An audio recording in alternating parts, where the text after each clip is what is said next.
Snake is back. Escape from L.A.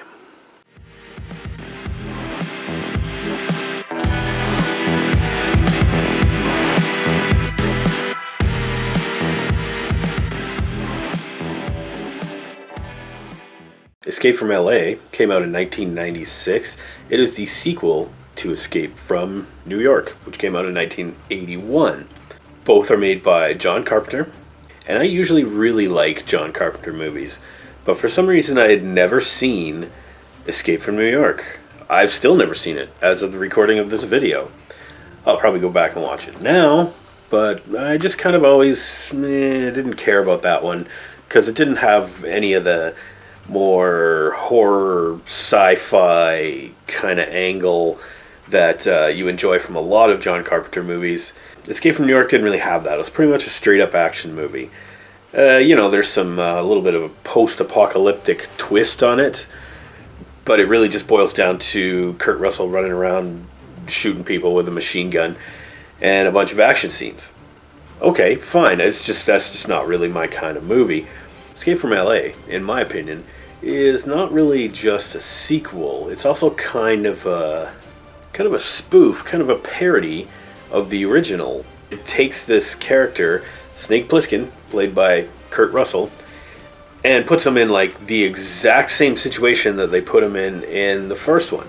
Escape from New York, he had to travel to New York City, or rather the island of Manhattan, which has now become a prison colony. In Escape from LA, pretty much the same thing. The difference here being that, LA is pretty much a land-based city, it's not an island, but in this movie, of course, there's an earthquake that separates that area from the mainland because, earthquakes in California, and LA becomes an island, and they decide to separate that from the rest of the United States and make it a new penal colony. And so you let all your scum and villainy, all your miscreants, put them on LA Island and keep them on that island. Yeah, so this is 15 years after Escape from New York. So of course you have a different president, and your president, played by Cliff Robertson, because he's like very moral and very religious, and he wants everybody in the United States to follow this moral code, and they deport anybody that doesn't follow this code. They throw him in this prison in LA. Maybe the one in New York is overcrowded, I don't know. Yeah, but instead of Snake Pliskin having to go in and rescue him, like he had to rescue the president in the first one, in this one he has to go and get his daughter, who is in possession of this, doomsday device that'll, shut down all computers and all electricity, EMPs. And the daughter is, supposedly in love with this rebel leader who runs LA Island, Cuervo, I believe his name is. He's kind of like a Che Guevara looking kind of guy. I mean, you know what I mean, right?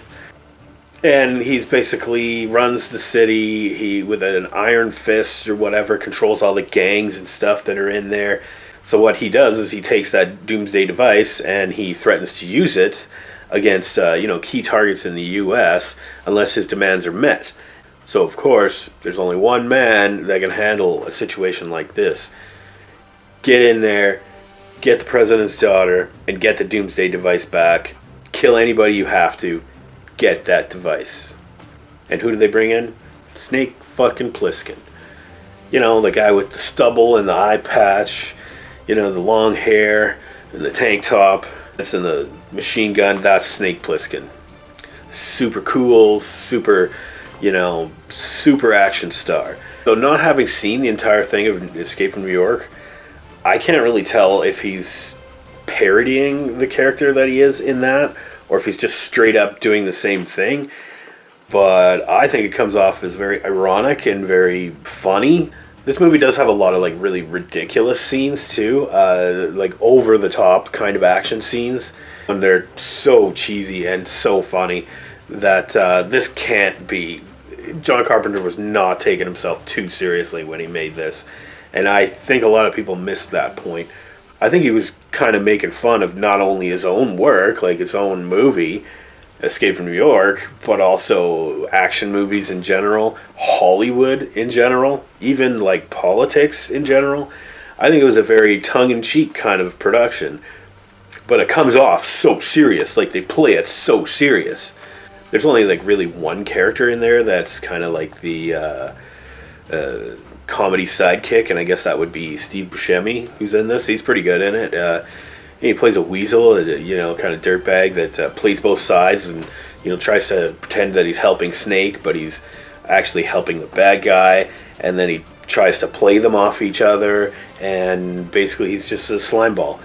Speaking of side characters, you also get like Peter Fonda is in this. Peter Fonda plays this like surfer dude, but he's like this old guy, but he's like this hardcore surfer, and he like totally talks the surfer lingo. He actually helps Snake Pliskin surf on a tsunami wave. Yeah, that comes off pretty cool. Which he surfs along the river, and he actually like leaps off of his surfboard onto the back of a moving car in which Steve Buscemi is driving, and then there's a little fight scene there, and he forces him to pull over the car and stuff, and it's just like everything just happens like boom, boom, boom, boom, boom, one action sequence after the other, and they're all pretty entertaining, I gotta say. Some of them are a little silly, but like the basketball to the death.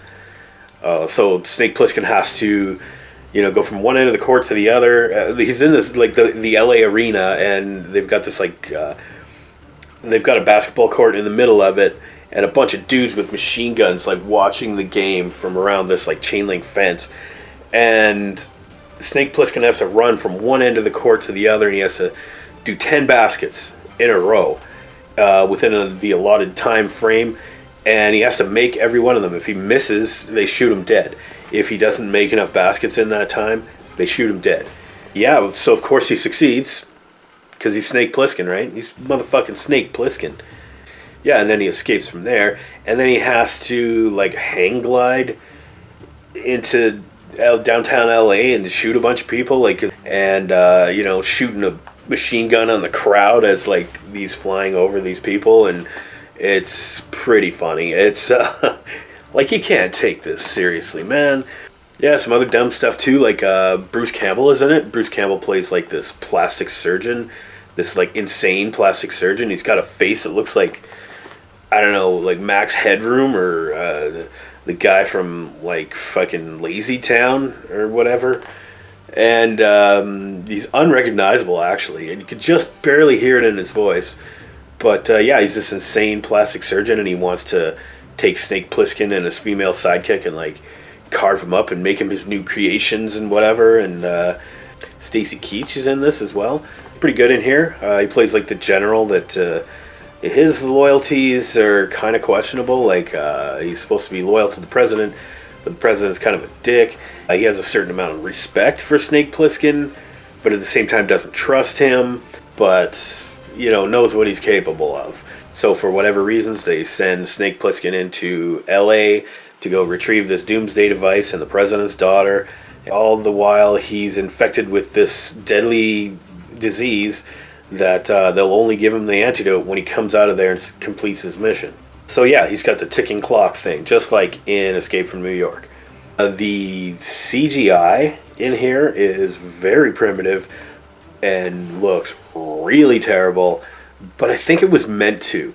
I think John Carpenter was maybe trying to make a point here. You don't need great special effects, you just need good performances from your actors, which you get, and you need an interesting, thrilling story, which it is. And yeah, those CGI shots though are so fucking terrible. I loved Kurt Russell as Snake Pliskin in this. I thought he did an excellent job. Super laid back, super cool. Doesn't ever break his cool in the entire movie.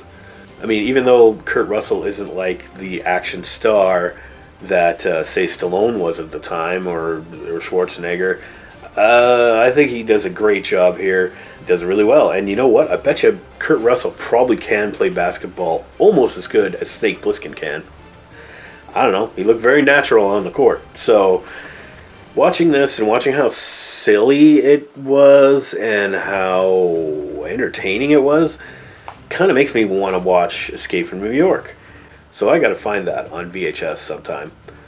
And what would I give Escape from LA as a letter grade? I'm thinking like a B-. it's not really my kind of movie. It's a straight up action movie. And the minus for the horrible special effects, even though I think they were intentional. And the minus because it's just kind of dumb. Well, it's more than a little dumb. But to make it fun and interesting enough to give it a B minus. So until next time, have a good one, everybody.